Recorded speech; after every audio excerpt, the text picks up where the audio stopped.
Bonjour et bienvenue dans Info Hebdo. Cette semaine au sommaire, les dernières nouveautés du casino, un clin d'œil aux festivités du 14 juillet à Niederbronn et un sujet sur les chiens de troupeau à Preusdorf.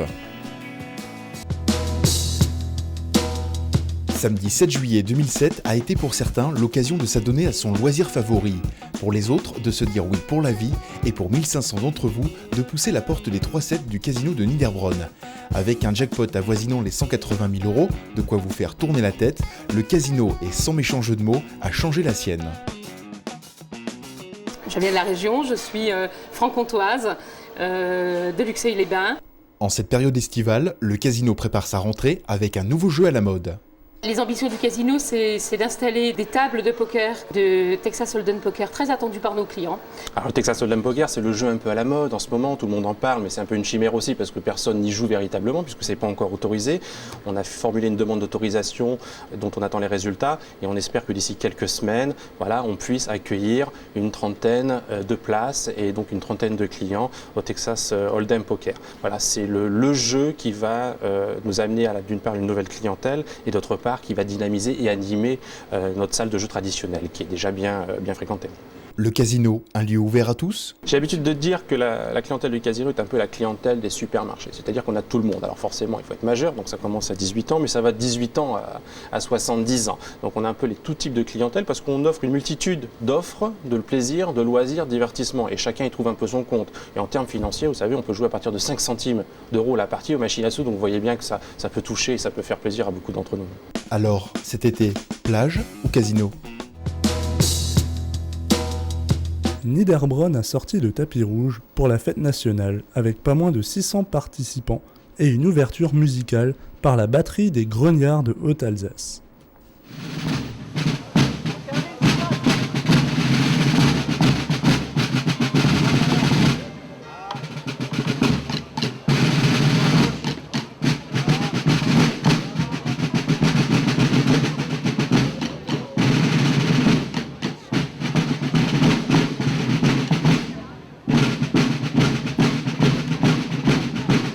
À cette occasion, la municipalité a déposé des gerbes de fleurs avec une cérémonie au monument aux morts.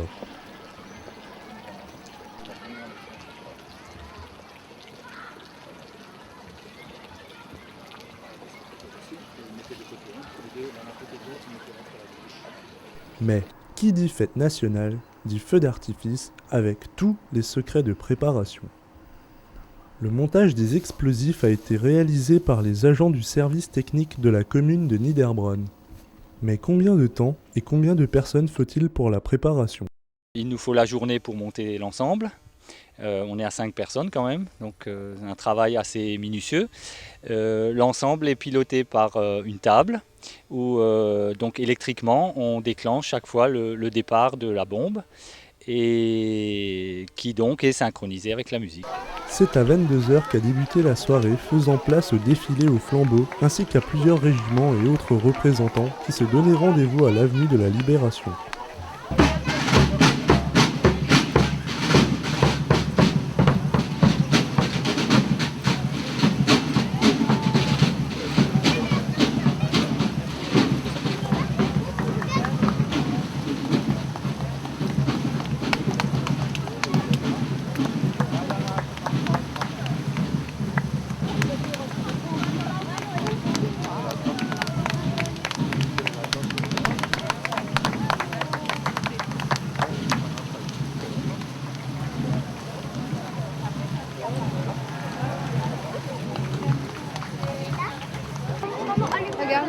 Stéphane, Julie, vous venez ? C'est finalement sous une pluie de couleurs que s'acheva cette journée, suivie d'un bal public sur la place de la synagogue.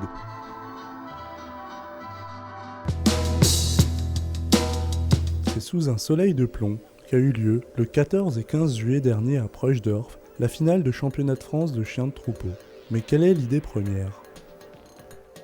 L'idée de cette manifestation, de ce championnat, était au fait la résultante du concours de l'année dernière, qui était une première. Et on avait un juge, qui d'ailleurs est là aujourd'hui, et qui a dit que le site s'y prêtait pour l'organisation d'un championnat.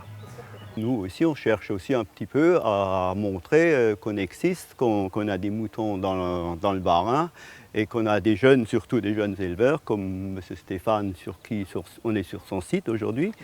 Ce site, on l'avait déjà utilisé l'année dernière pour faire une porte ouverte chez lui. Et on avait fait un petit concours sélectif l'année dernière. La finale fait place aux 20 meilleurs chiens de France. Tous les chiens qu'on voit travailler aujourd'hui sont des chiens de ferme, des chiens qui travaillent tous les jours, donc des chiens utiles. On les prépare pour les concours. Alors nos chiens ne sont pas des chiens de concours, ils sont des chiens de travail effectifs et des chiens de concours parce qu'on les prépare pour des week-ends comme ça. Et c'est vrai qu'un championnat, on essaye de les préparer un petit peu mieux qu'avant, on essaye d'éviter de faire du travail trop stressant pour eux la semaine d'avant. Mais ce sont des véritables chiens d'utilité de travail. C'est autour d'un repas copieux et après une dure compétition que nous apprendrons l'envol de Étienne Cerclérat, champion de France 2007 avec son border.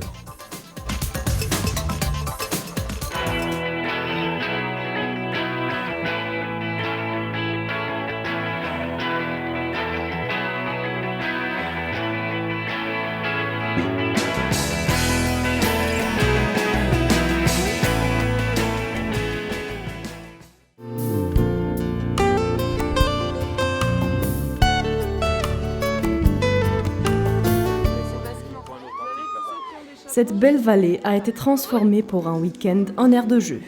C'est pour la 15e fois déjà que l'Open Air Country Festival installe ses tentes. Le country, ce n'est pas seulement un style de musique et de danse, c'est également tout un style de vie. Les grands et les petits partagent la même passion pour leur jeu préféré. Comme tout gamin, j'ai joué à l'époque aux cow-boys et aux Indiens. On est tombé dedans en tant qu'enfant. Les Indiens sont restés de côté, les Indiens je les ai oubliés, les cow-boys c'est resté. Et j'ai grandi un peu avec ça et j'ai gardé une âme d'enfant par ce biais-là. Un esprit joueur qui a permis d'attirer plus de 10 000 visiteurs venus de toute région de France, d'Allemagne, du Luxembourg et des Pays-Bas dans notre région. Les cow-boys et cow-girls de conviction créent une ambiance festive, conviviale et familiale. Ce mode de vie très original est également des plus envoûtants. C'est également l'occasion pour les visiteurs de s'essayer à la danse country, le line dance.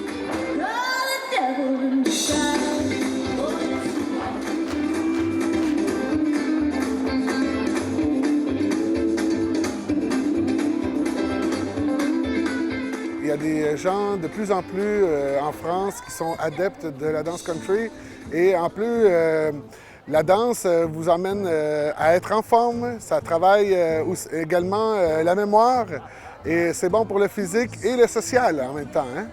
Ceux qui ont 2 pieds gauches ou qui ont trop dansé peuvent d'entre autres écouter des concerts de musique country avec des stars internationaux, aller voir un village d'activités ludiques ou bien visiter le campement des old-timers et faire un voyage dans le temps et découvrir l'Amérique du XVIe siècle.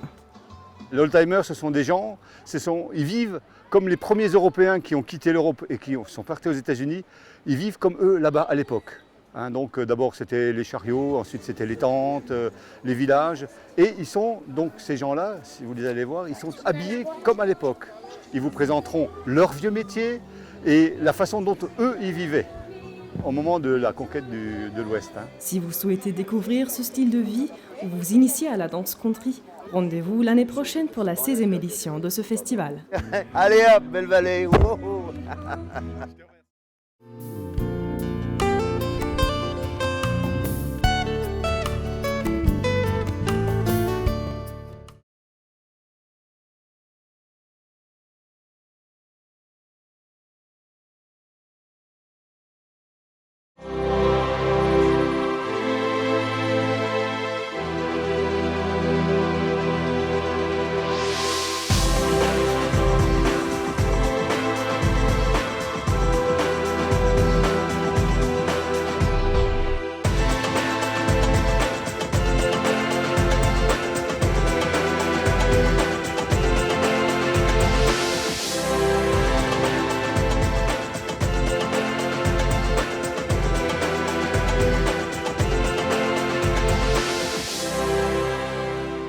La coiffure, chez les Keller, on en parle de père en fils depuis 61 ans, à l'époque avec Charles et Louise, et aujourd'hui avec le fils Michel.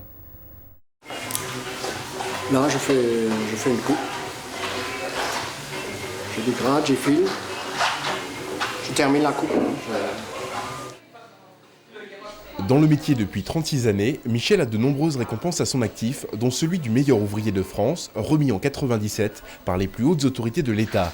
Un titre qui fait son petit plus auprès de la clientèle. Il était déjà bien comme ça, alors avec un titre, c'est mieux, c'est mieux.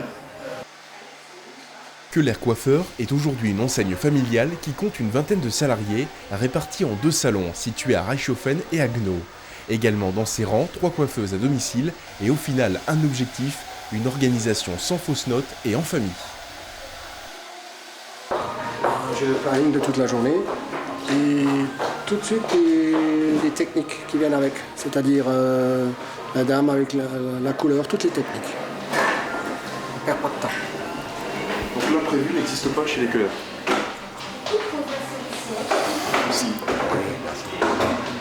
Élevé au-dessus du salon familial, Philippe est la 3e génération. Le déclic de la coiffure lui est venu lors d'un stage effectué en classe de 3e. Depuis, il enchaîne expérience et victoire. J'ai eu la chance de vivre des choses extraordinaires, j'ai beaucoup de contacts, je voyage partout, j'essaye d'en profiter un maximum. J'ai pas envie d'être pressé et de brûler des étapes. Je vais pas me battre et travailler énormément pour faire un petit concours à Rouen ou à Nice, quoi. Moi, c'est vraiment les concours internationaux qui me branchaient. C'est beaucoup de préparation, beaucoup de stress, mais bon, en même temps, c'est plus ambitieux, quoi.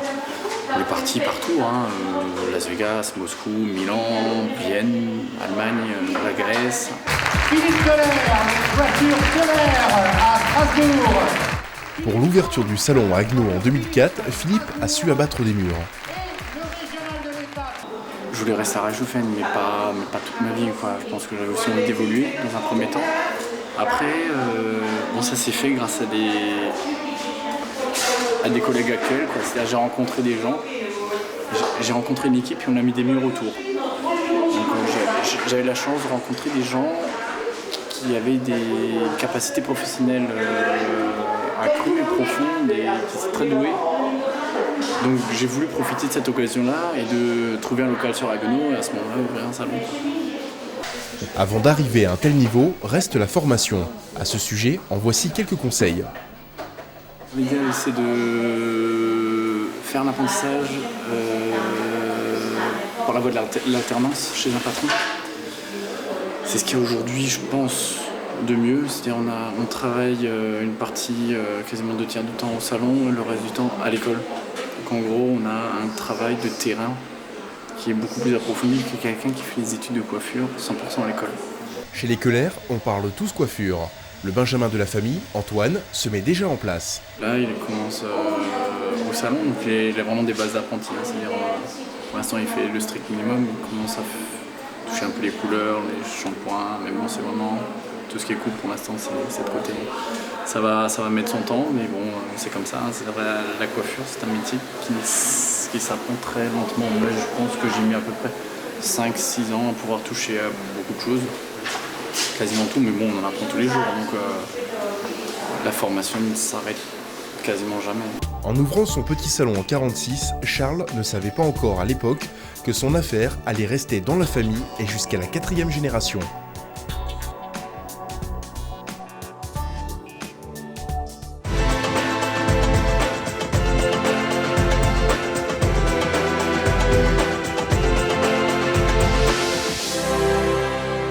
Je suis en train de cueillir les derniers cassis. Nous allons faire un sirop.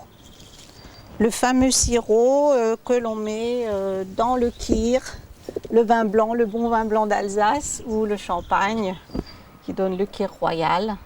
Et on peut aussi le boire avec de l'eau pour les enfants.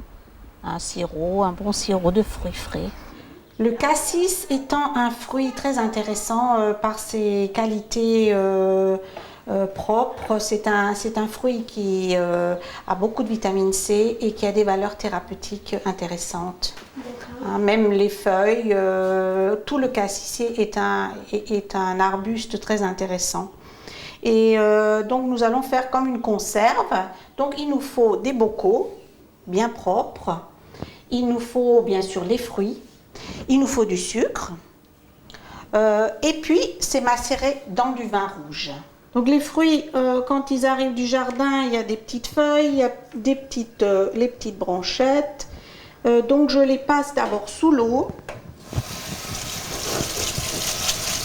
pour les laver. Et je les passe sous l'eau, bien sûr, avant de les égrapper. Parce que si je les égrappe, eh bien tout le jus, il va partir avec l'eau. Donc bien sûr, je les lave d'abord. Et j'enlève toutes les petites impuretés.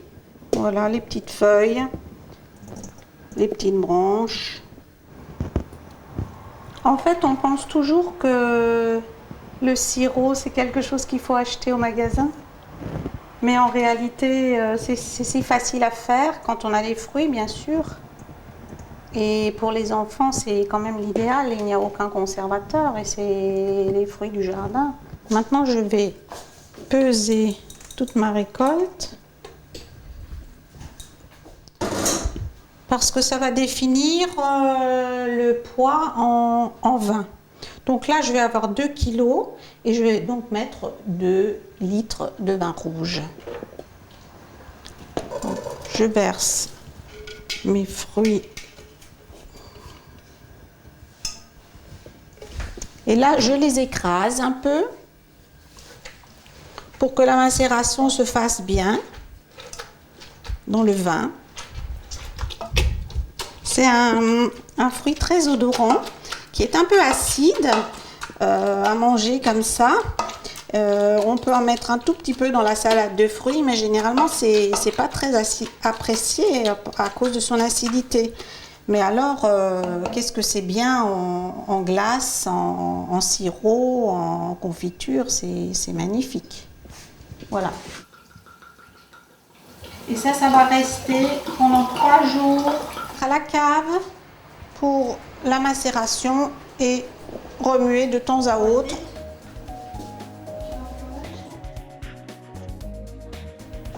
Voilà, je remonte mes fruits de la cave. J'ai bien touillé pendant ces 3 jours. J'ai obtenu un mélange qui a bien macéré, qui sent bon. Maintenant, il va falloir séparer le jus des fruits et il va falloir écraser les fruits. Et moi, je fais à l'ancienne, je les passe par un torchon. Je vais mettre mon saladier avec mon torchon bien à l'extérieur. Voilà. Et là, je vais verser tout doucement. Il faut que le jus soit filtré. Éviter d'éclabousser toute la cuisine. Alors là, évidemment, le jus il devient impeccablement transparent. Enfin, voilà, il n'y a plus de déchets et c'est ça l'intérêt d'un sirop, qu'il soit bien transparent, translucide. Il faut un torchon en coton pas trop serré, pas trop épais, pour que le liquide puisse bien passer. Et qui ne se déchire pas, surtout aussi pas un torchon trop vieux, parce que sinon quand on va serrer, on va essorer les fruits, il se peut que les torchons se cassent et se rompent. Alors là c'est terrible, hein, parce que les fruits vont dans le liquide qu'on vient de passer. Hein.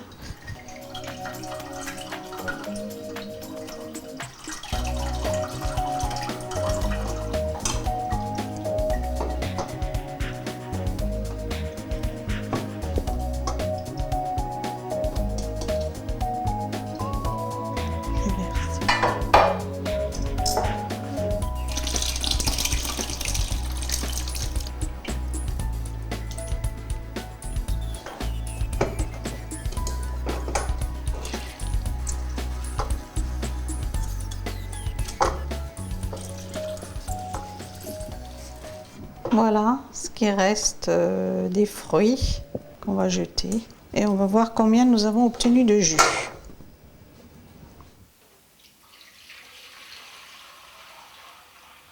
Donc j'ai 2,750 kg de jus et je rajoute pareil 2,750 kg de sucre. 2 kilos.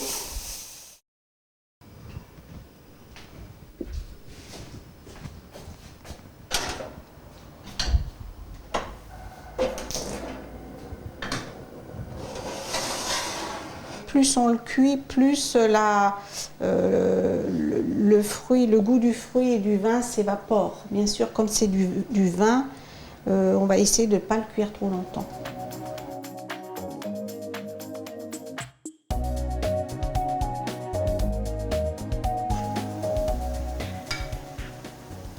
J'écume la surface pour enlever les impuretés, parce que ça, évidemment, dans le sirop, ça se verrait.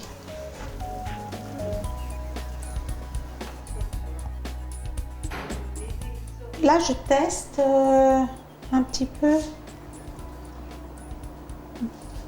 mon jus et je fais une petite boule là sur l'assiette. C'est bien comme ça, autrement. Ouais, ça c'est l'autre. Ouais, ouais.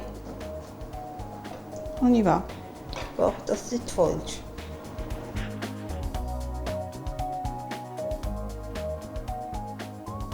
Je vais remplir mes bouteilles.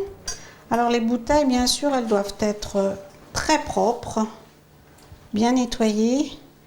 Et souvent, je les passe un petit peu avec un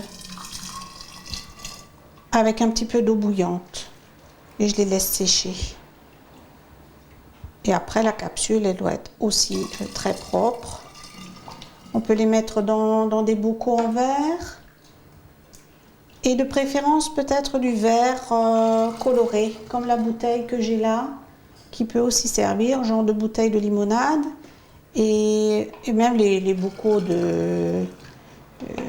pour les fruits, on peut les utiliser. Et les caoutchoucs doivent aussi être soit neufs, soit bien nettoyés. Ma mère, elle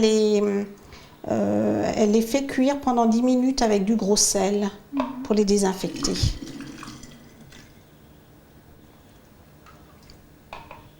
Voilà, nous avons déjà 1 litre de sirop et je ferme immédiatement avec une capsule.